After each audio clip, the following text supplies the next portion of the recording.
Hey you guys, it's me Linwood, and I wanted to give you some tips and pointers on how to get the perfect haircut. Now, if you're afraid of getting your hair cut, stay tuned. Don't tune out just yet because I promise I'll have some good tips in here just for you. Now, the first thing to me is selecting a stylist that you trust. And sometimes that requires a bit more effort and a bit more work.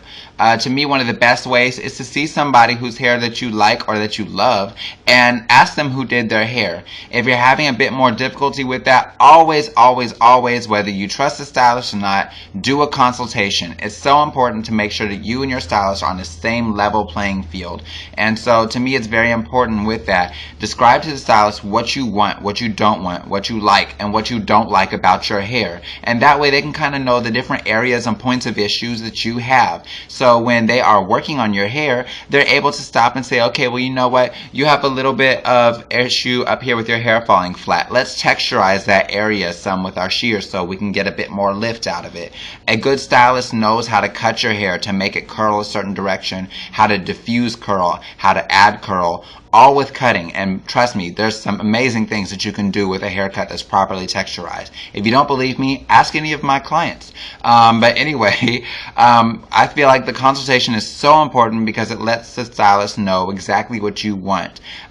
So definitely make sure that you're bringing pictures of the work that you want, not just relying on saying, okay, well, I'm especially good with telling people exactly what I want, because the vocabulary that you use could be a bit different from ours. And I've had people where they say they want it tapered when what they mean is layered. When you say you want something tapered, to us it means that you're having it cut in very close to the back, and their hair may be down here. If your hair is down here and you're asking for a taper, I should know as a stylist that you might not mean taper, you may mean layer. So I need to ask you exactly what you mean. It's very important that you show a picture of what you're looking for, because sometimes our terminology can be different, and the slightest difference like that can make a huge difference in your haircut.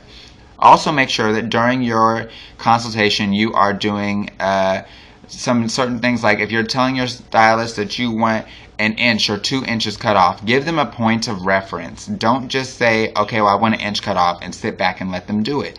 Because our version of an inch is typically what we have here on a comb. Your version of an inch may be a little bit less than that, or a guesstimated inch. Now, if you ask your stylist to see their combs, they should be more than glad to hand it to you. And on all of your combs here, most stylist combs will have on the back of them where it has the numbers and stuff. Let me try to adjust the angle so I feel like you can see it. I don't know how well you guys can see it, so I really hope it turns out well. But here we've got 1 inch. Here is a number 2 for 2 inches, 3, 4, 5, 6, and of course the end is 7. I'll put it up closer. Maybe you can see it up there. I hope that you can see it well. If not, I apologize. But that way you can kind of let your stylist know, I want 1 inch cut from my hair, instead of saying I just want an inch. If you cannot find a comb that has that, don't be afraid to use the rungs on your finger of 1 inch for that first rung, 2 inches for that second one, 3 inches for that third one, and so forth.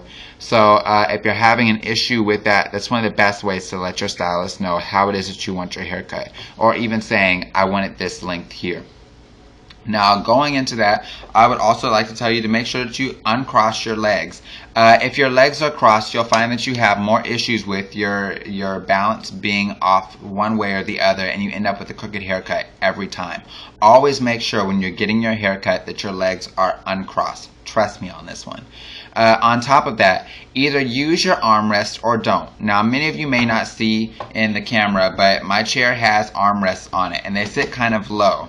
And so usually I prefer for my clients not to use it, because if they're using, say, one armrest, they tend to lean off to the side like this. And so what it does is it really throws off your point of balance, and it causes you to lean over to one side, and it pushes the shoulder up. So when I'm looking from behind, it looks like the cut is even until you straighten back out, and now all of a sudden you've got a huge difference in your cut.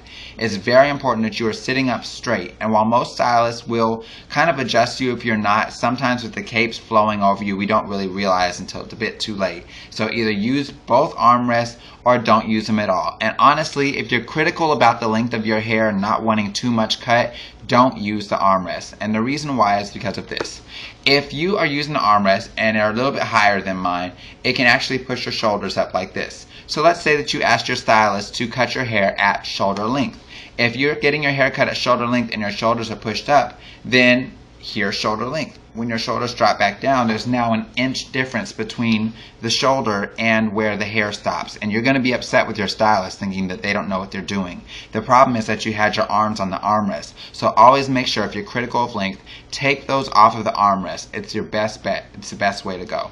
The other thing I would tell you is when you're getting your hair cut and you're making that first initial cut in the back, tilt your head forward. So that way when your head is tilted forward, it extends out the neck, and it makes it to where you're able to get that hairline and things out there nice and smoothly, so you have an even cut. That way, no matter what angle you tilt your head to, or no matter how you have your head positioned, that cut looks perfectly even every single time to onlookers or people who may be seeing your hair for the first time. That way you don't have little long tails and things hanging out from places, especially if you have one of those natural bows in your hairline.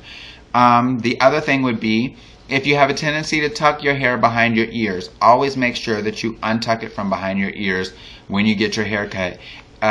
If you feel like your stylist has not combed from behind there, let your stylist know, especially if you wear glasses, because things can get caught back behind there. Honestly, when you're getting your hair cut, around the ears especially, one of the best things to do is take those glasses off. I know it can be difficult sometimes because you want to see what that stylist is doing, but kind of coming over glasses can cause it to lift a bit, and you can actually end up with an uneven cut up front.